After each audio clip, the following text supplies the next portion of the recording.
Welcome back to this new question area called cohesion or linking.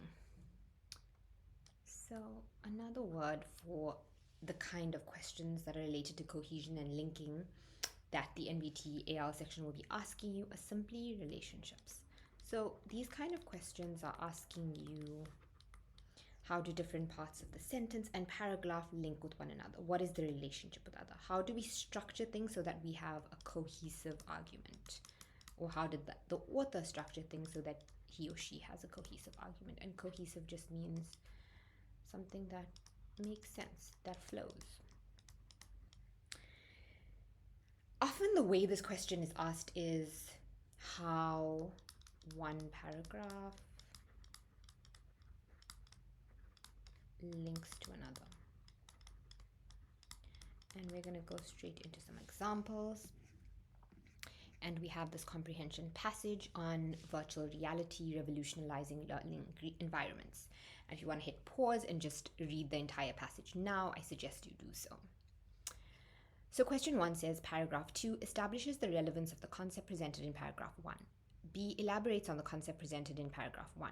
C explains the concept presented in paragraph 1. D states the importance of the concept presented in paragraph 1. So really what we can see, what they're asking here is, how does paragraph 2 link to para 1?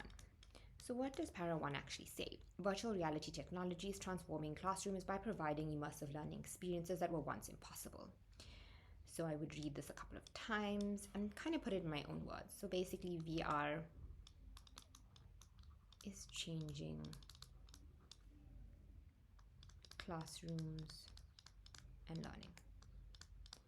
And then I would move over to paragraph 2. Students using VR can explore ancient civilizations, dissect a human heart, or even visit distant planets all from their school desks. This hands-on approach not only makes learning more engaging, but also enhances retention of complex subjects.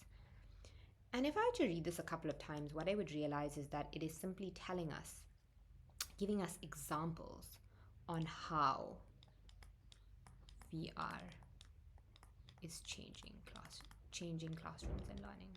It's giving us examples. So if paragraph 1 is telling us VR is changing classrooms, paragraph 2 is telling us how. So now that we go down to the answer, paragraph 2 establishes the relevance of the concept presented in paragraph 1. Automatically, I would kind of go, no, it's not telling us how relevant it is. It's simply telling us what it's essentially elaborating. It's telling us how it's being used. So I would scratch that immediately.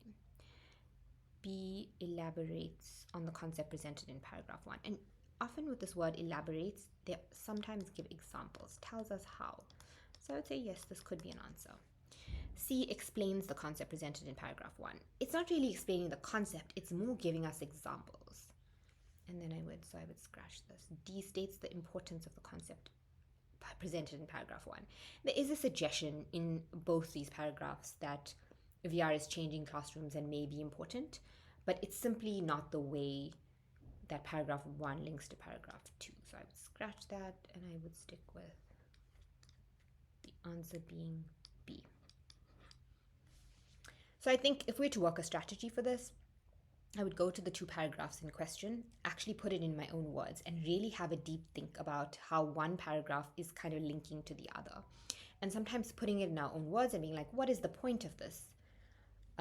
Can really help us understand. And so the skills we're using for this question area, cohesion, linking relationships, is very similar to the skills we used in communicative function, this idea of reading and understanding.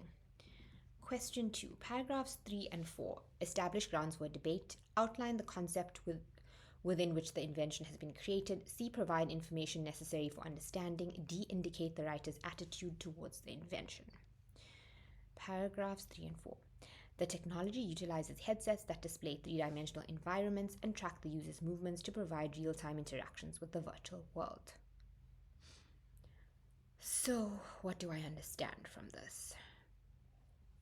It's telling us how VR works. This form of education supports visual learning, allowing students to witness historical events or scientific phenomena firsthand. As a result, VR helps to bridge the gap between theoretical knowledge and practical understanding.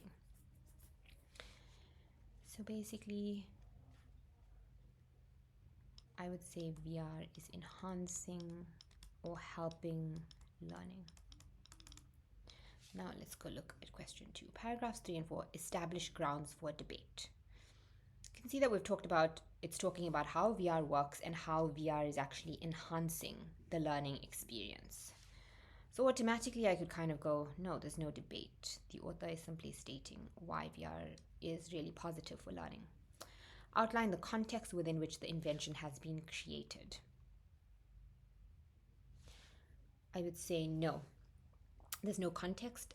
Generally, when they're providing a context, they'll tell us of the history of how VR has been used and how it may have been changed. So no context has been provided.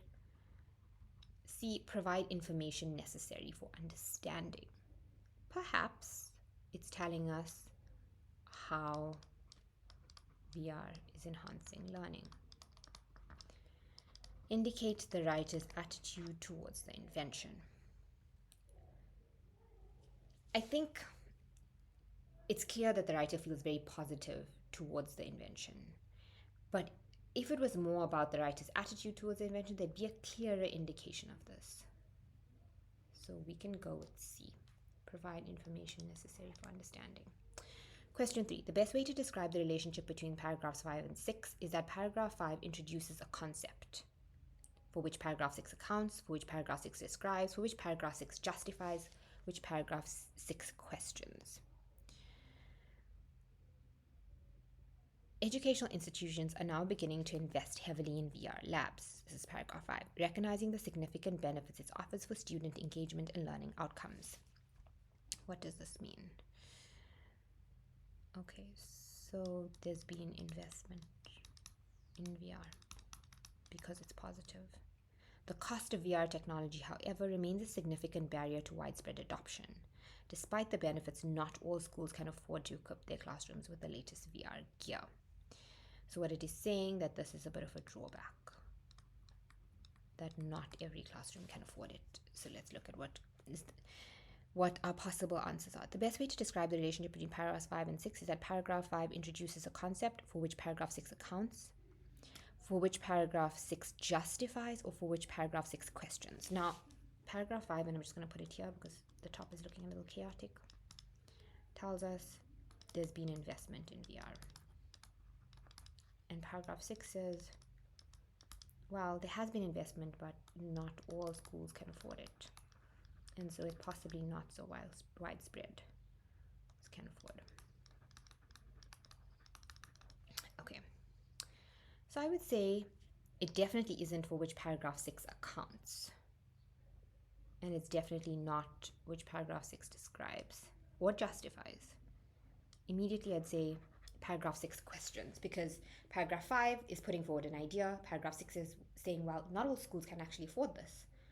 And so I would go with D.